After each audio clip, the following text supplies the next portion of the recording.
শুভ দুপুর বন্ধুরা, খেতে বসে গেছি। এই দেখো নিরামিষ মেনু।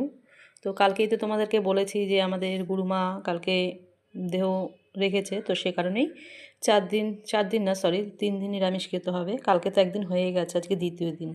আর এই দেখো আজকে করেছে হচ্ছে এটা হচ্ছে বিট আলু বিনস দিয়ে একটা ভাজা, আর করেছি হচ্ছে এই দেখো বেগুন ভাজা সাথে রয়েছে। আর এই দেখো করেছি হচ্ছে সিম দিয়ে মুগ ডাল, আর সাথে কিন্তু লেবু পাতা রয়েছে। এই দেখো লেবু পাতা।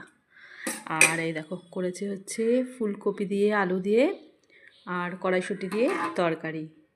সবার কিন্তু খাওয়া দাওয়া কমপ্লিট হয়ে গেছে, এখন আমি বসছি ধীরে সুস্থে সব কিছু কমপ্লিট করে খেতে বসছি। আরেকজনকে ওই যে শুয়ে রয়েছে, চোখে ওষুধ দিয়ে আসলাম।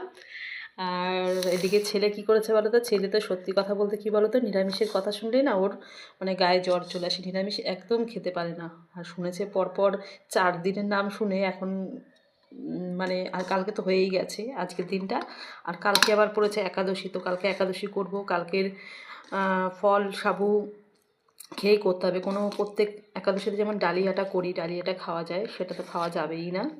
তো ফল সাবু খেয়েই করতে হবে। আর আমার ছেলে তো নিরামিষ খেতেই চায় না। ছেলেকে কি করেছি জানো, ছেলে খেয়েছে দুপুরবেলা রুটি, তখন আমার ফুলকপি তরকারি হয়নি, ও ভাজা দিয়ে আর রুটির যে তরকারি করেছি সেটা দিয়েই ছেলে খেয়ে নিয়েছে। আর মানে মোটেও খেতে চায় না নিরামিষ। আর এদিকে ছেলেকে বলেছি, ছেলে তো আর মানতে হবে না, যদি রাতে না খায় তো বাইরে থেকে কিছু খেয়ে ঠেয়ে নিয়ে নেবে, বাইরে থেকে কিছু খেয়ে নেবে। তো এবার খেতে বসছি আমি। কি বলতো মানে, কি বলবো আর, সব কিছু কমপ্লিট করে একদম ধীরে সুস্থে খেতে বসতেই না আরও ভালো লাগে, মানে মাথার চাপ থাকে না যে উঠে আবার এটা করতে হবে সেটা করতে হবে। সব কমপ্লিট করে তারপরে আসলাম। তো চলো। আর এই দেখো আমার টেবিলেই আজকে সব খাবার দাবার নিয়ে এসেছি, দেখেছো টেবিলেই সব রয়েছে। তো এখানে ভাত তরকারি সব কিছু এখানেই রয়েছে, মানে ভেতরে আর কিছু রাখছি না, নিরামিষ মানে এই সেটা মানছি দেখে। তো চলো খাওয়া দাওয়া করে নিই।